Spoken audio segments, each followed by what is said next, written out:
کہتے ہیں پرانی ریاست کنگرا کا بادشاہ ویر سنگھ اپنے درجنوں سپاہیوں کے ساتھ شکار کے لیے گھنے جنگل میں چلا گیا۔ گھوڑوں کی ٹپ ٹپ، نیزوں کی چمک اور سپاہیوں کی ہنسنے کی آوازوں سے پورا جنگل گونج رہا تھا، مگر جیسے ہی وہ جنگل کے اندر داخل ہوئے ایک عجیب سا سناٹا چھا گیا۔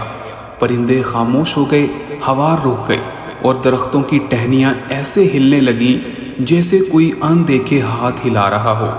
اچانک سب سے پیچھے چلنے والے سپاہیوں میں سے ایک سپاہی غائب ہو گیا اور کسی نے زوردار چیخ کی آواز بھی سنی، لیکن نہ کوئی پلٹا، نہ کسی نے کچھ محسوس کیا۔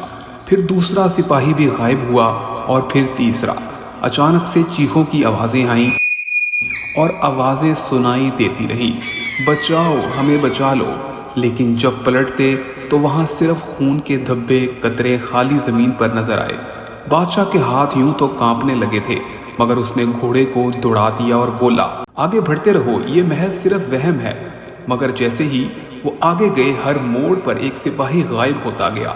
کچھ کو درختوں کی جڑوں نے کھینچ لیا تھا، کچھ کو دھند میں لپٹے ہوئے ہاتھوں نے دبوچ لیا تھا، اور آخر میں بادشاہ اکیلا رہ گیا۔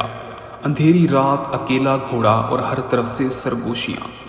ہم تمہارے سپاہی ہیں، اب ہم تمہاری قبر کے پہرے دار بنیں گے۔ یہ سنتے ہی بادشاہ کی سیٹی غائب ہو گئی۔ بادشاہ کے قدم لڑکھڑانے لگے۔